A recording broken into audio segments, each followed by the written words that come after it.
24 hours for YouTube to allow me to do it, but I will. We're live now on the clients page, so I will. Good morning, everyone. Hey. Hey. So I'm just started off just because I need to click this link now and be set up YouTube.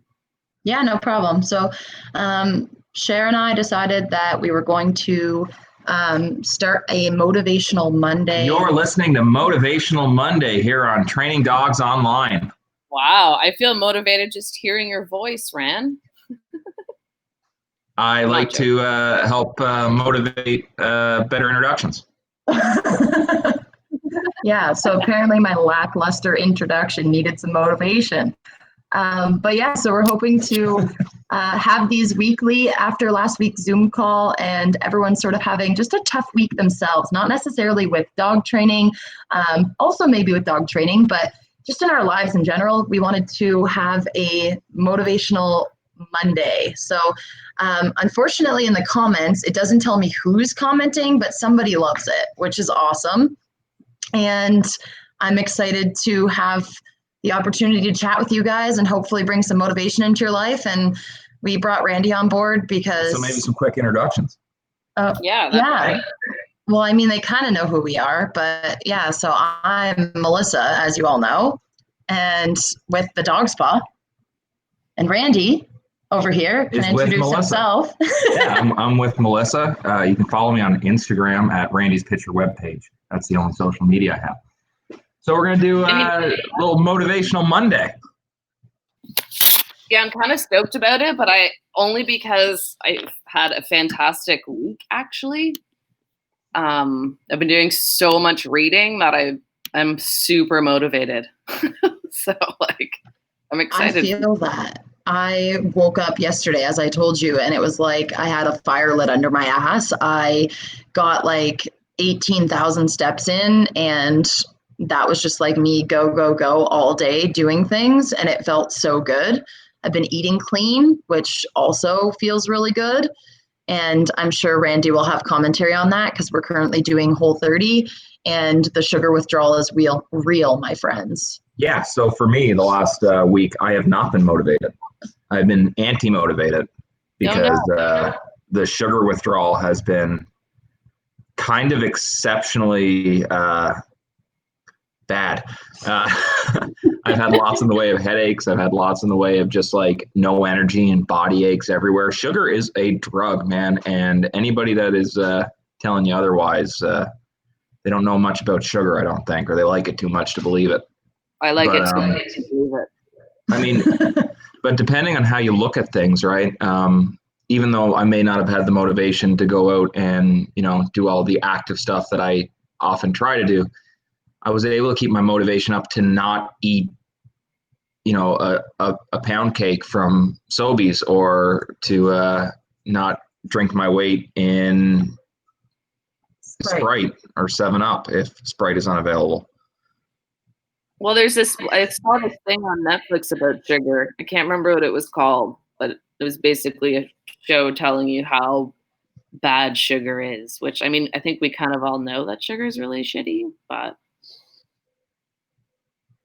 Yeah, that's definitely the thing. It's you don't necessarily know until you give it up either. And the headaches and the withdrawal, it's such a weird thing to think that our food is something that can cause withdrawal symptoms. But it's amazing how much clearer the brain fog gets lifted, and I just feel so much better when I'm eating a diet that is low in carbohydrates, especially simple sugars. Well, I was having this conversation. Whoa, that sounded loud. I was having a conversation with a trainer friend of mine yesterday about they have a really anxious dog in for boarding who's on a pretty crappy kibble. And it was fueling his anxiety. So usually I always tell him, if I have an overweight dog who's on a really bad food coming in for training who can't focus, I fast them for 24 hours just to get all that crap kind of out of their system and get them to focus a lot better. So I guess it's kind of the same for us in that sense. I mean, I don't do it for myself, but... No, it's definitely the same. Certainly does. Yeah, I do intermittent fasting. So oftentimes what I'll do is I only eat in a 6-hour window. So I'll eat between 12 and 6.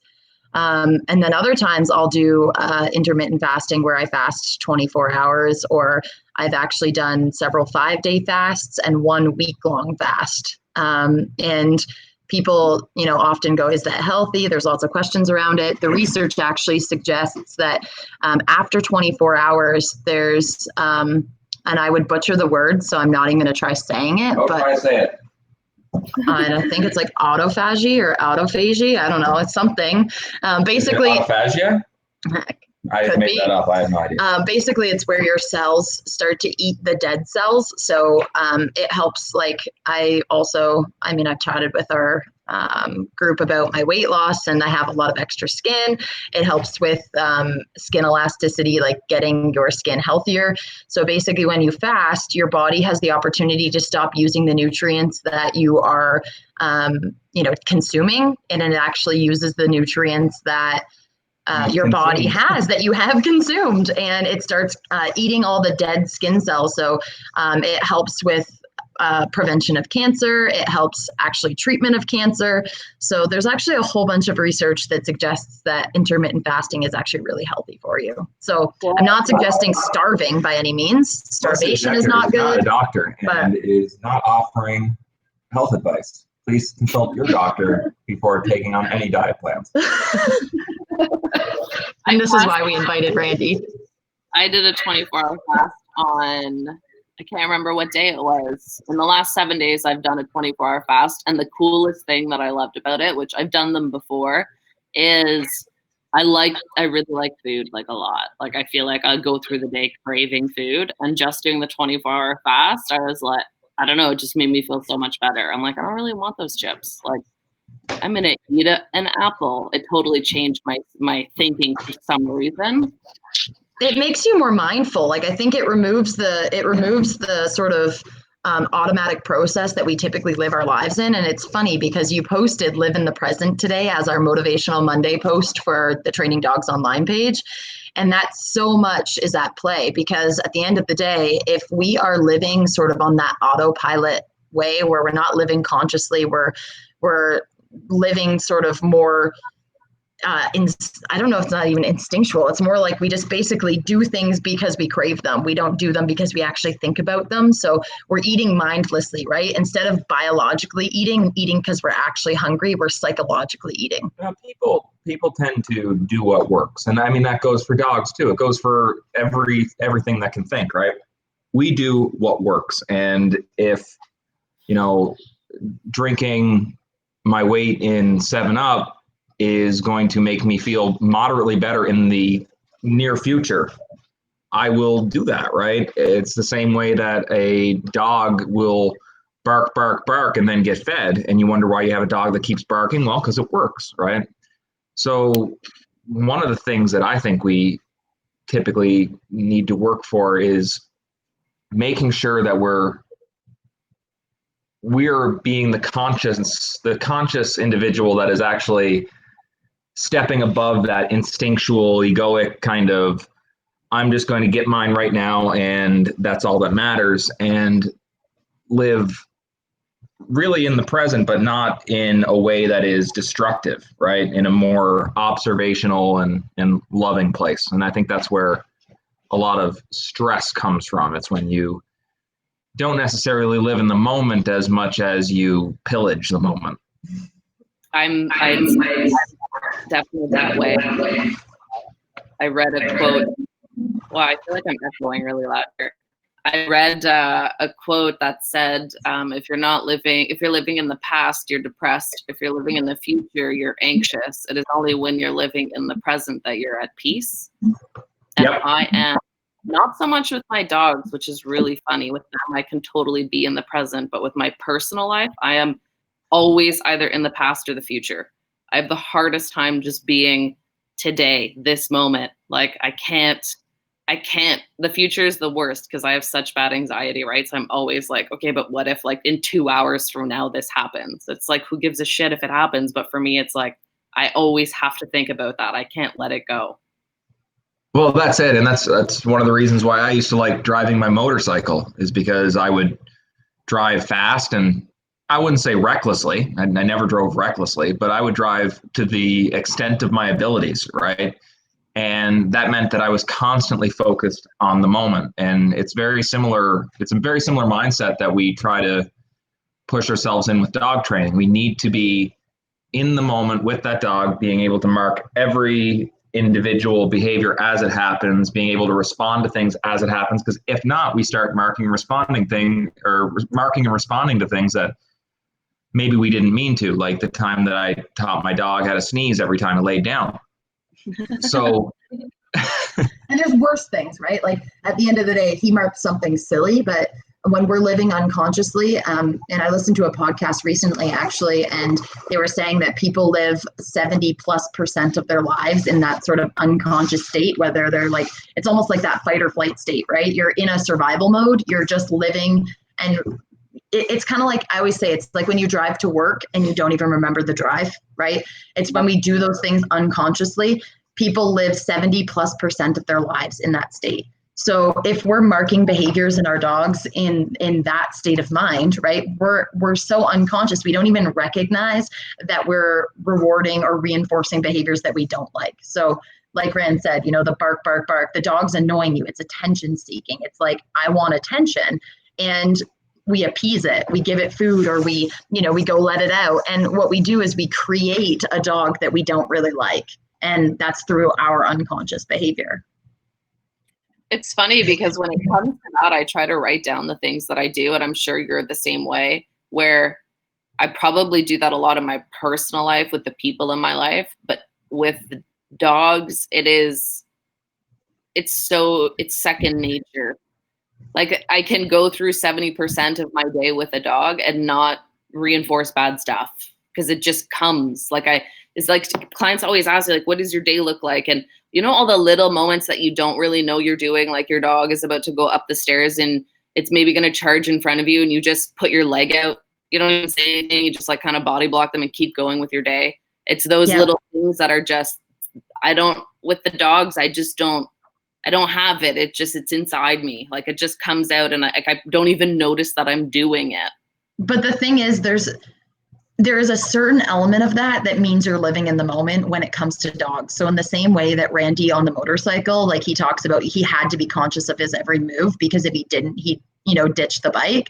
When we work with dogs, we're an observer. I always joke, it's like an outside of body experience. It's like I'm out here watching everything that's happening and I'm seeing my dog about to do something and I just don't allow that to happen. So for you and I, dog training is what actually kind of maybe brings us into that present moment, right? It's what kind of grounds us and makes us recognize like we're able to see those behaviors, even though it's second nature. It's like we just don't allow that stuff to happen. That has come through observation, right? We just weren't we weren't born master dog trainers. That's not how this worked. We have perfected an art through, what'd you say? So I feel like maybe I just was. Yeah, right. No, you probably don't even recognize like how much observation you did as a kid, right? Having a mom who raised dogs, like that's a huge factor in it. We learn through our experience, we gain skills, and everything essentially in life is a skill, and it's attention to detail that makes us perfect a skill. Yeah, I guess I only have the perfection to detail with the things that I care about. And unfortunately, there's not many things that I really care about. If I really had sorry to interrupt you. That's one of the very first things that I learned on my mindfulness journey and all that was that if you can take everything you do and turn it into a meditation, so to speak, where you're being conscious and you're paying attention to it, you're able to turn the moments where you're not necessarily deep into that now, so to speak, to, how do I put this into words? Basically, if you're able to wash the dishes and pay attention to every dish that you wash and mindfully dry them and make sure that you're doing the best possible job on every single dish. And I hate washing dishes.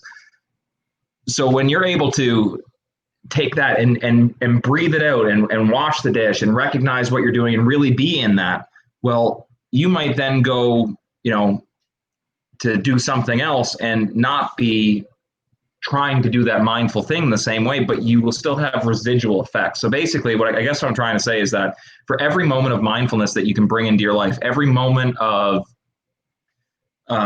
attention to detail is a way to look at it.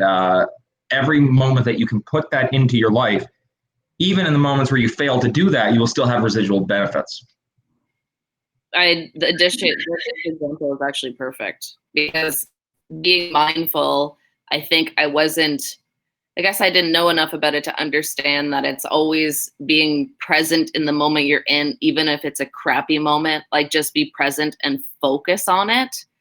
And the dish example, I think everyone's going to love, because that's perfect. Because like when you're doing the dishes, it's like you think about 100 things, because it's just you're going through the motions of doing the dishes. Like who wants to focus on it? But practicing those skills, just like we have clients do for, let's say your dog barks at the door when someone comes over, and we're like, okay, so let's break the behavior down, like teach your dog place, and then have somebody they like come over. And they're like, well, the dog's not going to do the behavior if it's someone they know. Yeah, but cool. Still put them through those series of exercises, because the more you practice, even if they're not reacting to the person they know, the more that behavior is diminishing anyways in general. So it's the same.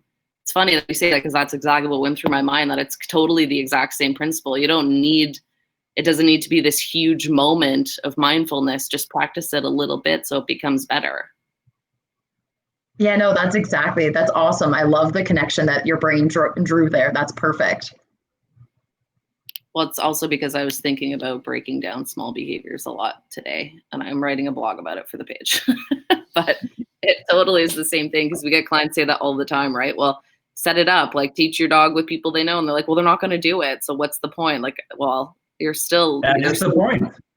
Like, installing healthy behaviors, it's like, it's so interesting, because if people thought about it like they thought about their own behavior, like if you could draw those same analogies, where it's like, like if it's like, well, if I go out on the weekend, I have too many drinks and like whatever, like, but if I go out on the weekend, but I don't hang out with those friends or whatever, I don't have as many drinks. It's the same thing as our dog reacting. It's like, if we can make those parallels where we recognize that, if there's certain scenarios where we set ourselves up to fail, we do the same with our dogs, right? And if we can recognize that, be mindful of that, just draw awareness to that, we can choose to make healthier patterns, and we can help our dog to also choose to make healthier patterns. So half that battle is installing healthy patterns when we aren't failing. I think that's I'm taking notes right now, because it's perfect, and I love that. I love the analogy. Taking notes is really good. It's a great way to push things and reinforce them into your brain. But do keep in mind that this is recorded. You're a brat. Recorded though. It's just live. Yeah. And then what? You want me to go back and watch it just so I can find the one little snippet of idea? That's the thing with my brain. It's always overflowing. If I don't write it down, there's like a million things going through it, and I'll forget. I think for anything that you're looking at that you get any benefit from, the second watch or the second listen, you're always going to find new details, because there might have been a moment where you were still thinking about something else that was being said, and you're working on that, and then you watch it the second time, and that just clicks because you get it. But then the next piece, okay, well, now that I understand this first part, this second part has a completely new meaning to me, right? This analogy that was used halfway through the video, I didn't quite resonate with it, but now that I've got that first part down pat, well, that second part makes a whole lot more sense. I understand it in a more full and real way, right? And I think that doesn't just go for, you taking down notes for this quick live that we're doing, but it also goes for all the videos that we have posted, right? Looking back at your own videos, at the comments and the critiques that have been given, well, if we give, and I know Melissa definitely will give a dozen or more, pieces of advice for one video, right? When you look at, okay, well, we commented on your timing for good. We commented on what you're allowing and what you're accepting as the down, and it's not fully a down. We gave all these comments. Well, you probably can only really get a few of them or one of them that you can really improve on right away. It doesn't mean that all these things aren't in the back of your head, but there's one thing that's probably going to click more. Oh yeah, okay, I have to say break and then move my hand. Or I have to say good as soon as the behavior happens, not that. And you'll be focusing on that. And eventually, that'll just make sense. And then you'll move on to the next part. It's like, oh, well, I guess he's really not completely on that place cot, is he? Okay, no, I want all 4 paws on the place cot. And that little dangly paw that's touching, I don't want to count that. And that's one of the another thing for motivation. When we start with these lofty expectations, like I've seen quite a few videos where there's a towel or a mat or what have you, and the dog is sitting and their just butt is just barely on the mat, but the client is able to get that behavior now, and that's the first time. So my point is that you want to start breaking these things down. You want to start small and make it more difficult as you go on. Otherwise, you're not just killing your motivation, you're killing your dog's motivation. You want to make sure that you have you want to win a lot. And I think that's important. We talk about that for our dogs, and I think we should look at that for ourselves too. Look at the small victories and take them and celebrate them. Doesn't mean we don't have the bigger prize at the end. It doesn't mean that we're not going to keep going towards it. But if we expect to be professional dog trainers after 8 weeks of an online course, and we're holding ourselves to, the 8th week standard while we're trying to just lure sits, well, we're jumping ahead of the game. We're not getting the results that we want. Take the time and the diligence to set yourself, set your dog in anything that you do, so that you're building these patterns from the ground up of motivation, because motivation is fleeting. Motivation is not something that you're going to have all your life. That's not what it is. You have moments of motivation. You have moments of this and that where you want to, I really want to get out and do that. And you might, go get that entire chore done. But if you can use that motivation instead of to jump ahead to get those small steps and start building those patterns, then you can actually start changing your life, and in this case, your dog's life. Not to interrupt, but I think when he says like motivation is fleeting, especially when you set those goals too high, right? If you set a lofty goal, that kind of just a recap on what Rand said, but like if you set that goal too high, you're going to kill that motivation. So we have to be mindful of the fact that our own goals have to be realistic. And if we're failing, like we say in the course, we want an 80% success rate. We want to see that with our dog. That should feel like us too. If we feel like our sessions, we're not having an 80% success rate where our dog is actually retaining new information, that means that we are going to become unmotivated. We're not going to feel like the program's necessarily working or anything in life. This doesn't necessarily even have to be about the program. It's like anything that you take on, if you're doing it, and you set too lofty of a goal, if you feel failure, then you're less likely to go back and try to do it again. So we're better off setting small goals and tackling those goals and feeling, like that boss ass bitch or whatever the male equivalent is. But like when I feel like I've accomplished something and I feel like super on top of the world, that there's really no better feeling to create more motivation and inspiration. Yeah, I think it's important that our dog's success is based on how we feel. Like if I'm it's like the thing with making the bed, like if you're having a really shitty day, it's like, okay, today all I'm going to do is make my bed. That's it. That's all. Like those are the only goals I have for today, is to make my bed.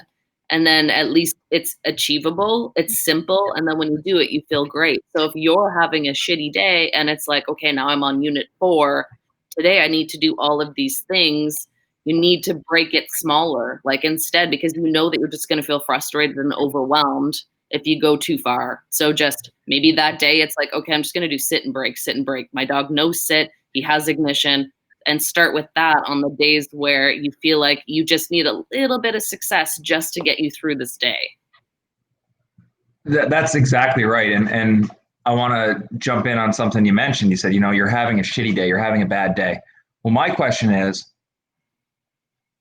what makes a bad day for you? What makes a bad week? What makes a bad month?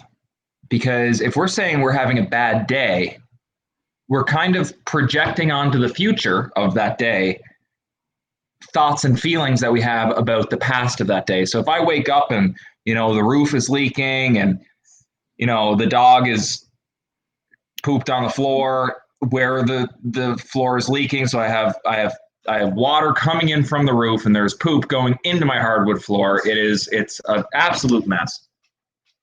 And then I clean all that up. That's I go a literal shitty day. I clean that up, and then I go downstairs, and the fridge is now broke. Well, is that a shitty day? Layers of stress. Absolutely. But is it a shitty day? Because at any given moment, I can say, no, that was the past. And the rest of the day does not need to be shitty. If I'm living in the moment, nothing is necessarily that shitty, right? It doesn't mean that everything is great. For instance, yeah, your current life situation can suck. Yeah. I mean, like I was saying to Melissa, right? Like the last couple of days, I spent mostly just like couch bound, aching with headaches. But I told her that I love this headache. I didn't enjoy the headache. I didn't like having a headache. I would rather not, if I had to choose, if I was going to have a sugar withdrawal headache, because they're not pleasant. But what I recognize is that I love this because this moment is me and my body overcoming an addiction that, was inherent in me because of, I remember drinking pop with my parents when I was like 5, right? Like, that's just sugar. And it wasn't looked at that way. So I am now going through this withdrawal. It hurts, and there's a certain catharsis in it because I'm able to love that moment. I'm able to appreciate that moment. And if we can appreciate and love the moment we're in, even if it's brutal, right? I mean, Melissa's sister broke her ankle a couple months ago, open fracture, bone sticking out, dirt in it, real gross. Not as gross maybe as roof water poop going through your heart. Well, maybe grosser, depends on what gets you. But but the thing is that in that moment you are in pain, and you would not ask to have your ankle broke. That's not a reasonable thing that you would enjoy. But you can say, God, am I ever lucky I didn't break both of my ankles? And she also made the best of the situation. She was making jokes with the paramedics, and she never let a negative attitude take her over, because that's the most important thing is we choose our narrative, right? We choose the way. And that's what I mean with the bad day. Yeah. Bad day is a narrative. Good way to put that. Continue, yeah. Sorry. That's it. We choose our narrative. We choose how we approach the day. And that might mean like all we do is make the bed that day. That might mean that Randy stayed on the couch all week, basically with muscle aches, and all he accomplished was feeding himself essentially. Like, there wasn't much that he could do, but he didn't make the worst of that, and he thought of it positively. So find a positive spin on everything in our life, and that's going to help us with choosing a positive narrative. Well, that's it. And through a couple days of being on the couch, keeping that positive attitude and not feeling like, I was failing at anything or I wasn't doing well because I didn't live up to all the chores that I normally do in those days. Well, I was also getting over a sugar addiction. So what I was able to do yesterday, or the day before, I guess now, is I was able to get back and do some yoga, which I hadn't done in a while, because I was able to keep that positive attitude going and then building on that. I was able to say, okay, well, you know what? Maybe I'm not able to go out and, rake all the leaves or whatever chore I had to do. If I can do 20 minutes of yoga, I can do that. There. Now I'm building upon another positive, right? And see, I think that's what you need to focus on doing. What was your question? I said, don't you find it sometimes exhausting to build on the positives? Like, if I'm having a really good day and I'm constantly focused on like building on the positive because I feel so good, I'm like friggin' shot at the end of the day. Yeah. That was me yesterday, because yesterday you actually asked if I wanted to do this live, and then it actually worked out perfect that we made it the Motivational Monday aspect. But you were like, let's play around with Zoom. And I was like, honestly, like I've had such a motivational, inspiring, amazing day. Like I feel so good, but I was like, I know my limits. I don't want to burn out. I'm going to take some me time and just like zen on the couch. And who's to say exhausted is bad? Yeah. Right? I mean, some of the best the best feelings I've ever have been after I've purely exhausted myself. I love going skiing. And one of the reasons is because I am pushing myself to the furthest of my abilities. And I could very easily Sonny Bono myself and die skiing, because I'm not a light little boy anymore that can tumble down the hill and just get back up. I'd hurt myself. So I have to be concentrated. And of all my friends, I'm usually the one that says, okay, I'm going to go for a few more rides while you guys go warm up. I'm always the one that wants to keep doing that. At the end of the day, I can hardly move. But man, does it feel good. It feels good to have gotten that exercise. It feels good to have pushed myself and say, yeah, you know what? I skied a little bit better than I did yesterday. Or otherwise, you know what? My skills aren't where they were. I pushed myself right to the best that I could do that day. And mental exhaustion, physical exhaustion, it's all about how we look at it. If we didn't like doing, or we chose not to like or love or appreciate the things that got us to exhaustion, we're not going to like being exhausted. So if we're looking at building up positive patterns as a thing that we have to do and not a good thing that we just view as fun, we're going to not maybe enjoy that feeling of absolute utter exhaustion as much as we would if we chose that narrative that this is a good thing. Well, yeah, I think for me, more if I'm building on my positives, it's towards usually like the course or my other business. So I'm building on all those. But when you're building on all the positives because you're having a really good day, sometimes you don't see the effects of those right away. And I'm very much an instant gratification type person, just like, a lot of people want instant gratification with their dogs. I'm like that in my life. So if I spend a day building on my positives, let's say to build TDO, and then it's like, well, if you're building a brand new business, you're not going to see the successes tonight. And that's what's exhausting about it. Like, I don't have the patience to wait for my positives to show later. But that speaks volumes to living in the present, because if you're living in the present, you don't care about so the instant gratification stuff is very much that unconscious stuff, right? So, I mean, you're the first to admit that you have a hard time with that living in the moment. But at the end of the day, if we really just take and focus on that stuff that is happening in the moment and dig deeper, because you can see what's going to happen. Like, if you thought about all the work that you put into TDO and what potentially may come of that, it's just like, don't have expectations, be happy with the amount of work that you put in, and don't necessarily look for these big things that you want. If you want to look at like the work that you've done, the work that you've done today or this week on TDO, right? Well, you can also quickly look at some of the comments that we get in our comment section underneath videos, right? Like, I'm so glad that you're able to have this platform where you keep us motivated. And I thought that we were a goner with these dogs, but now we're finally starting to get these happy dog mom moments. And you can look at, oh yeah, that's a little thing I did. Or it could be as simple as finishing up some changes on the website and looking at it and being like, that looks good. I'm proud of that. And then being like, okay, in this moment, I am proud of the work that I've accomplished. Let's see where it grows. But not to dismiss what you're saying, I definitely can recognize and agree with the fact that that is exhausting sometimes. And sometimes it's hard to find those positive moments. Like, it's easy to sit here and preach the self-helpy stuff that's like, yeah, this is what we need to do. We need to choose these positive narratives. But yesterday morning when I said to you, I was like, yeah, dude, like, I'm on fire. Like, I feel so good today. Like, I'm in my manic state, essentially, of just like happy-go-lucky life, like get stuff done. I couldn't stop moving. Like, the whole time I was on the phone with you, I think we were on the phone for like 55 minutes, and I weeded my flower bed. So like, I was like, I can't stop moving. I can't stop doing stuff. We had company over, and we were talking, and Melissa answered your call and then started weeding the garden.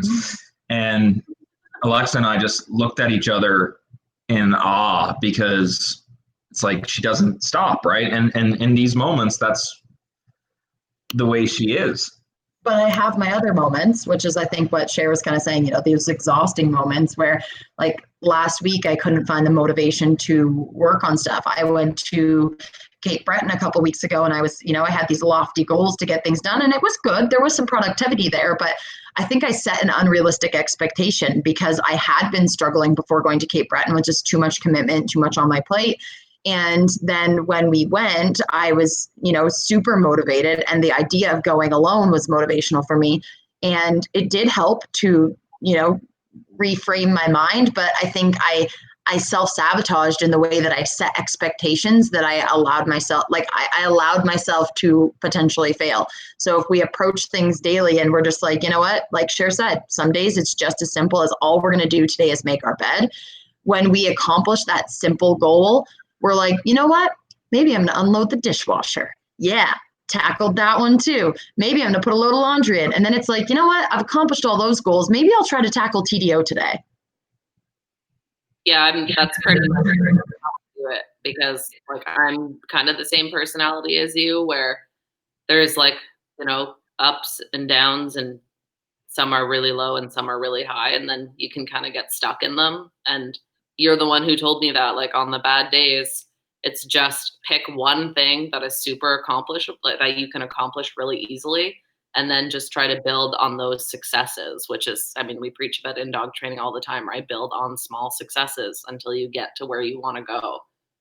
And everything, I resonate with everything you're saying, only because I'm definitely that same kind of person, except the difference between me and you is I'm stuck in my head 99.9% of the day. Like, even right now as we're talking, I have like, 30 other things going through my head. I'm like moving around, like busy being like, oh, did I do this? Did I do this? It's really hard for me to just take a minute. Yeah, and turn your brain off. That's the thing. It's like I've actually only my thoughts have only drifted one time during this entire podcast, I guess we'll call it. Oh, you all should start a podcast. I love listening to this. I don't know who said it because it only says Facebook user, but I'm excited when I get to go see the live after to see who commented. But that's kind of the goal. What did you say there, Cher? Oh, I said I think it's flowing really well. I mean, we've talked about this. Ran actually has been the one that's been pushing us to do a podcast. So thanks for that, because I woke up today and I'm like, okay, we're doing a live on the TDO page. This is happening. No more like, I'm busy, I need 5 minutes, I'm getting it done. And no more excuses. Yeah, no more excuses to get it done. And we always knew that this was going to be, doing the podcast after Rand kind of gave the idea, it was going to be a good idea. I didn't know it was going to end up being a motivational Monday, but I think all the dog stuff that we're kind of throwing in actually jives so friggin' well. And so far, I mean, we've been 40 minutes in and I really have enjoyed it. So I'm happy. Oh my gosh, 40 minutes? Time sure flies when you're having fun. You're such an idiot. Oh, what a guy. Yeah. I agree wholeheartedly. I think that it was the same as our live this morning, like when we did it on the TDO page, and I was like 20 minutes have gone by already, right? Like, that's like when you just said 40 minutes, I would not have believed that. It's when we talk this stuff, this is like heart and soul. This is what we live and breathe. And I mean, the sort of motivational aspect to it, I think really it ties in well, because when we work clients through the program, we want them to build engagement with their dog. And essentially that's just motivation, right? We want the dog to be motivated and want to work for the handler. So as long as the dog is motivated, we always say food motivated and willing to work. As soon as the dog is, and I think that's a Duke Ferguson quote, I should give him credit. But when the dog wants to work for us, training comes so easily. If we are pulling teeth to get the dog to work for us, it's not fun for anyone, right? When the dog doesn't actively offer us behaviors, we're really struggling to get them, to retain anything, to learn any new skills. So as soon as we tap into that motivated mind and we get that dog actively engaged with us, training comes so easily. And I think the same thing goes for clients. You have to have hope. You have to have faith that the program is going to work, and you have to be motivated. And there are some days where you're simply not motivated. That's okay. Have a glass of wine and make your bed. Yeah, we talked earlier, but you mentioned not making excuses and doing this, and there's a thin line you have to walk. There's a thin line between making the excuse of I'm not motivated, and the other side of that being I'm going to accept the way things are right now. If we can accept the way things are and say, okay, this is the way it is right now. I'm not feeling that great. I have a headache and muscle aches, and I'm going to spend most of my day on the couch today. that's fine. But then if I say, well, I'm going to spend most of the day on the couch today because that's easier, and it's easier than doing these other things that I want to do, well, now I'm putting myself into a downward spiral. So it's not always easy to be your best self. But if you can, your best self does not mean necessarily better than the day before. It does not mean better than you were last week. It means the best self that you are possibly being in that day. And you have to ask yourself that question, and you have to ask yourself honestly, am I being my best self? When I was laying on the couch 2 days ago, aching and rolling around, just being like, I hate everything, I think I was still being my best self, because my worst self could have went up and drove down the road, got a 2-liter of Sprite and a party-sized pizza from Tito's. And you know what? Those muscle aches would have went away very quickly. But the next day I would still be feeling miserable because I'm addicted to carbs and sugar. So recognizing that, yeah, okay, today there is this, and this in play, and I will not be able to run my fastest mile. That's all right. Am I still running the mile as fast as I can in this moment? And I think that's where you have to be honest with yourself. Super important. Yeah, that was really good. And also, you have an end goal.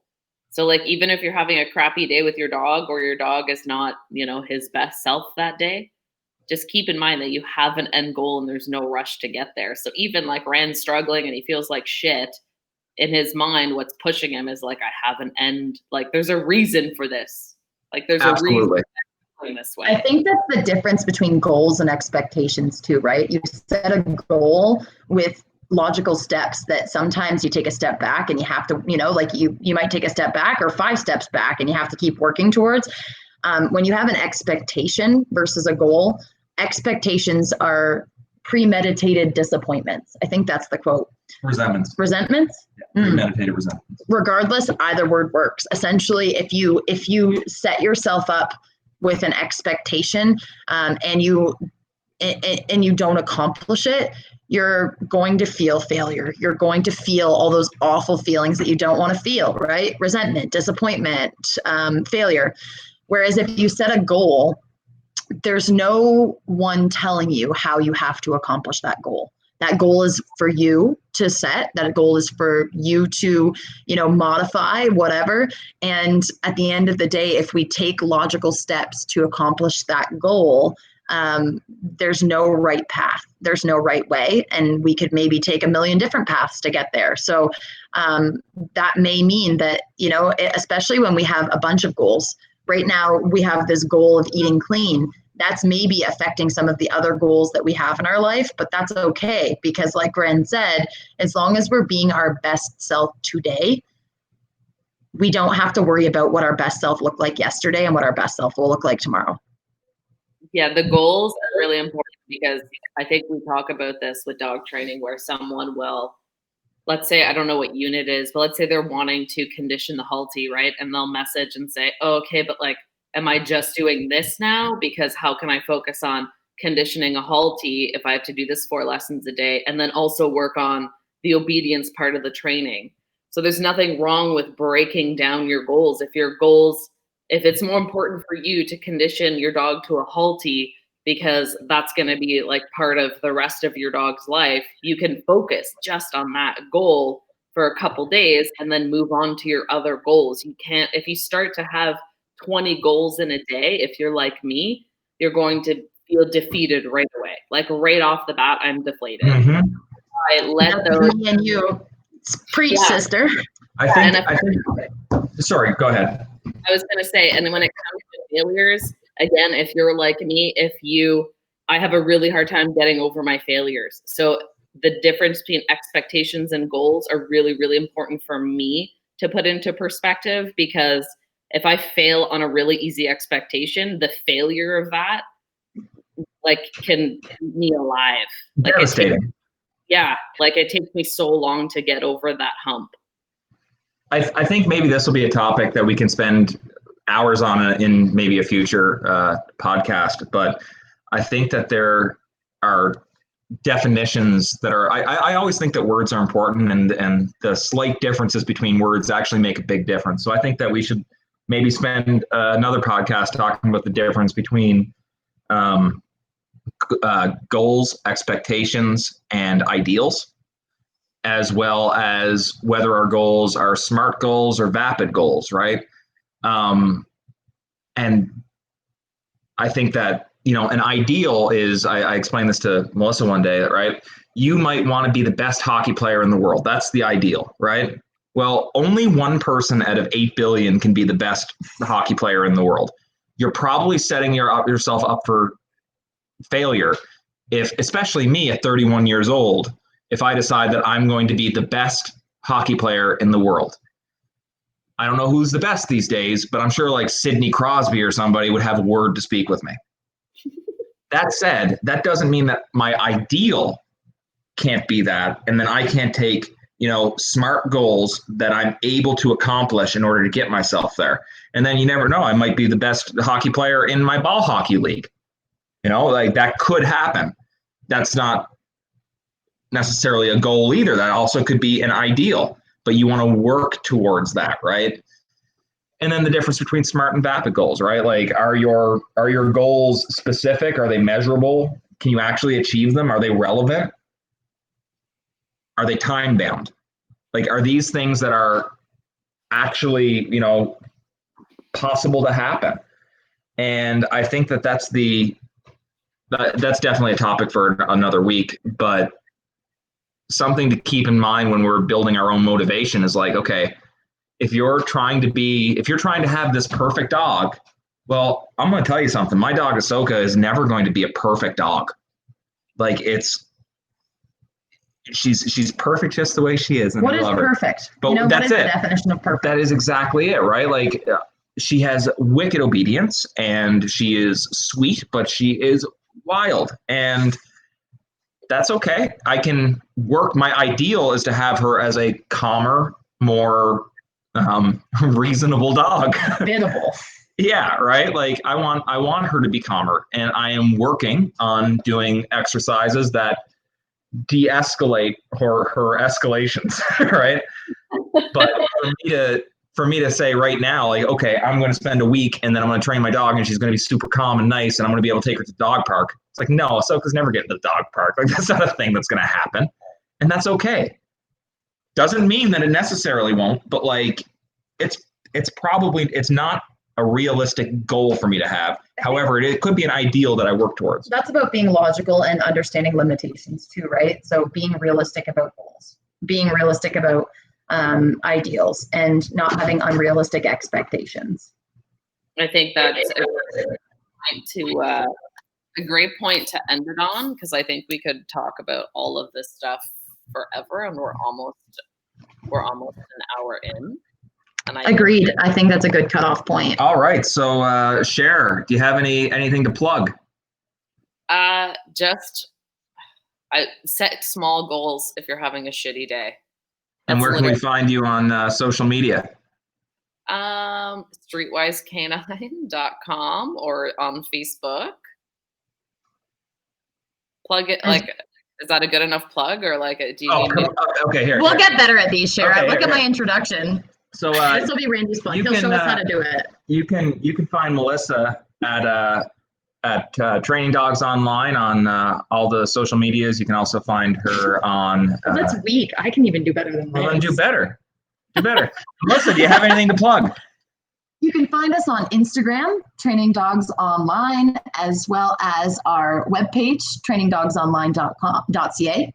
Fix that. As well as Facebook. You can also find me on Facebook under the Dog's Paw Delhi, Ontario, as well as delhidogspod.com. You know that this is only to our clients right now. Like, I know, but we're practicing. I get it. We're practicing for when we're like, what is our goal? We're going to be millionaires. So we're practicing to build up to being. That is not a goal as much as it's an ideal. Yeah. And I don't care about the money. I just care about having a boss ass bitch podcast. And me, I just want to get more followers on Instagram. So follow me on Instagram at Randy's Picture webpage. You'll see lots of pictures of my dogs. And selfies. And some selfies now and then. Not so much during quarantine. Less selfies during quarantine. I'm not saying I want to be a millionaire, but I want to have a healthy relationship with money, and there's nothing wrong with that. So I would love to. Absolutely. That was not to dismiss your millionaire goals, because like, dude, if I become a millionaire by being a boss ass bitch podcast lady, then yeah. Like, all I'm saying is that, like, ideally, yeah, I'd love to be a millionaire too, but maybe I should set my goal that is going to be a little bit more, achievable at being 1,000-aire. I'd like to be 1,000-aire first. I feel like maybe we are streaming to YouTube, because I just got it said YouTube user comment. Yes, that would be a great topic. So maybe it did work, and I guess it's public. I don't know. We'll have to see. All right. Anyway, that's it. Bye, everybody. Right. We love you. Later. Later.